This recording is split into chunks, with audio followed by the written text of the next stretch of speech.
यादव भाई विश्वदीप के लिए। तो विश्वदीप यादव हैं जो कि अब ये तो मुझे नहीं पता कहाँ के रहने वाले हैं, पर अभी सारा कुछ आपको बताएंगे। तो भैया स्वागत कर रहे हैं और जोरदार ताली बजाइए भाई, हाथ बांध के मत बैठिए, ये खुशी का माहौल है भाई, तो खुशी एकदम चेहरे पे लाइए एकदम। आप लोगों का सिलेक्शन हुआ है भाई, फिर से एक बार जोरदार ताली बजाइए आप लोग। और काफी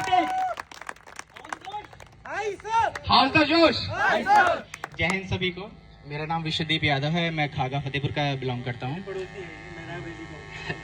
तो मैं सर के साथ, मंजीत सर के साथ सीपीओ के टाइम जुड़ा था। तो बट मैं रनिंग से आई थिंक 20 मीटर के अप्रॉक्स से रह गया था, तो काफ़ी दुख होता उस टाइम। बट मैं कंटिन्यू रखा और यूपी पुलिस में फिर से रखा और 25 मिनट के अंदर पहली टाइमिंग आई थी मेरी, बट उसके बाद सारी टाइमिंग मेरी क्लियर थी। तो अनफॉर्चुनेटली मैं यूपी पुलिस ज्वाइन नहीं कर रहा हूँ, क्योंकि 12 मार्च को यूपी पुलिस का भी रिजल्ट था और सीजीएल का भी था, तो मेरा सीजीएल में भी सिलेक्शन हो गया है। तो भाई जोरदार ताली बजाइए, देखिए सीजीएल में भी सिलेक्शन हो चुका है भाई फाइनल। तो उसी को मैं ज्वाइन करूंगा, बट सर के लिए मैं आ गया यहाँ पर। देखिए एक सीट फिर नहीं खराब कर दूंगा।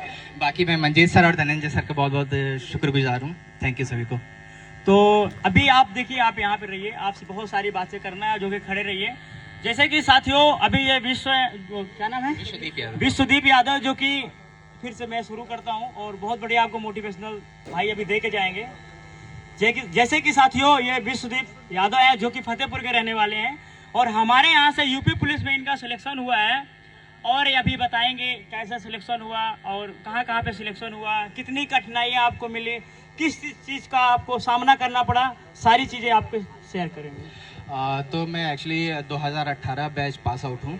मैंने बीटेक मैकेनिकल किया हुआ है और तभी से मैं जॉब भी कर रहा हूँ, डेस्क जॉब रहा है मेरा। तो मैंने कभी रनिंग का सोचा नहीं था कि रनिंग भी मुझे करना पड़ेगा। एक्चुअली प्राइवेट जॉब मुझे पसंद नहीं थी उतनी। तो जब मैं इसमें सरकारी की तैयारी करना शुरू किया तो पहला एग्ज़ाम मेरा यूपीएसआई का क्लियर हुआ था और रनिंग उसकी मैंने सेल्फ से स्टार्ट किया था। बट 16 राउंड लगाने थे वाराणसी ग्राउंड में, तो मैं 14 राउंड पे ही रुक गया था, तो वहाँ से मैं सिलेक्शन आउट हुआ था। उसके बाद सीपीओ मेरा क्लियर हुआ था, तो सर के साथ मैं तभी कांटेक्ट पे आया और मेरे पास सिर्फ 1 महीने का समय था। उस 1 महीने में सर ने मेरी काफ़ी हेल्प की रनिंग में भी। और पहले मैं रनिंग कभी करता नहीं था, 400 मीटर का राउंड लगाने में मुझे काफ़ी टाइम लग जाता था, बट सर की हेल्प से मैं लगभग 6:40 के आसपास तक आ चुका था। बट वही किस्मत ख़राब थी मेरी उस टाइम। तो फिर यूपी पुलिस का एक फिर नंबर आया, उसमें भी मेरा क्लियर हुआ। तो सर की गाइडेंस से, सर के हेल्प से फिर उसको मैंने क्लियर किया। 23 मिनट 10 सेकंड मेरी टाइमिंग आई थी उसमें। तो धनंजय सर और मंजीत सर का बहुत बहुत शुक्रगुजार हूँ इसके लिए। Thank you. तो साथियों देखिए कि पढ़ने वाला लड़का यूपी पुलिस का फिजिकल क्वालिफाई किया और आज फाइनल सिलेक्शन यूपी पुलिस में भी हुआ और सीजीएल में हुआ। तो कैसा लग रहा है सीजीएल में सिलेक्शन पाने के सर बाद? सीजीएल में सिलेक्शन पाने के लिए काफ़ी खुश हूँ मैं। बाकी और आगे मेहनत करता रहूँगा मैं, ताकि और अच्छी कोई अच्छा, जब आपका यूपी पुलिस का फिजिकल था तो सामने सीजीएल के भी पेपर चल रहे थे। जी सर। तो दिमाग में क्या चल रहा था? सर दिमाग में यही चल रहा था कि दोनों को मुझे मेंटेन करके चलना है। तो मैं एक्चुअली टाइम टेबल अपना सेट कर रखा था मैंने। तो करता ये मैं था कि सुबह रनिंग पे प्रॉपर टाइम देता था, जो मुझे गाइडेंस सर देते थे और जो करने को बोलते थे वो मैं करता था। उसके बाद घर जाके मैं अप्रॉक्स 1.5 से 2 घंटे सो लेता था, ताकि माइंड मेरा रिलैक्स हो जाए। और फिर उसका पूरा दिन मेरे पास पढ़ाई के लिए रहता था, तो मैं पूरा दिन फिर पढ़ता था उसके लिए, सीजीएल के लिए, और फिर मेरा उसी के बिहाफ पे क्लियर हुआ।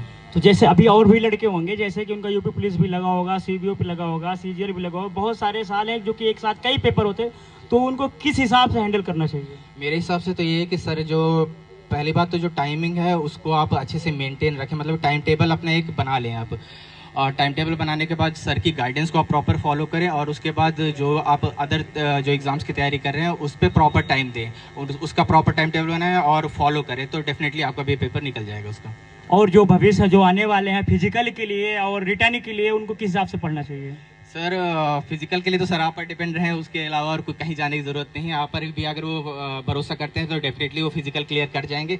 बाकी अदर एग्ज़ाम्स के लिए, रिटर्न एग्ज़ाम्स के लिए तो फिर आपको मेहनत तो करना पड़ेगा।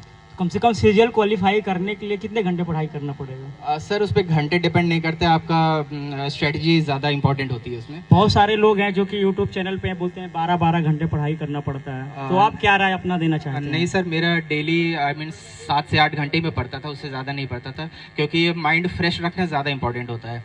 तो इसमें यह होता है कि आप पहले तो सबसे अच्छे रहता है कि नोट्स प्रॉपरली बनाएं। जो भी एग्जाम्स की आप तैयारी कर रहे हैं उसको रिवीजन जितने मल्टीपल टाइम्स आप करते हैं वो ज़्यादा इंपॉर्टेंट है। मल्टीपल टाइम रिवीजन के बाद जब आपका कंफर्म होता है कि हाँ मुझे ऑलमोस्ट सारी चीज़ें आती हैं, तो मॉक्स पर ज़्यादा फोकस करें। तो जैसे 1 घंटे का रहता है अगर कोई मॉक्स, तो आप दिन में 4 बार 5 बार ऐसे लगाएं, और अगर 2-2 घंटे का रहता है तो कोशिश करें 2 से 3 मॉक्स लगाएं।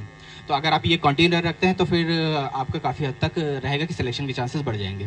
तो साथियों, इस वीडियो से और भाई से काफ़ी आपको मोटिवेशनल चीज़ें मिली होगी और मिलेगी, क्योंकि भाई ने क्या किया, मुकाम को हासिल किया है। तो आपको भी इसी तरह आपको फॉलो करना चाहिए। भले ही आप पूरे दिन किसी की बात सुने, पर दिन में कभी ऐसा एक समय आएगा किसी एक आदमी की बात आपको सुनकर उसको काम करना पड़ेगा।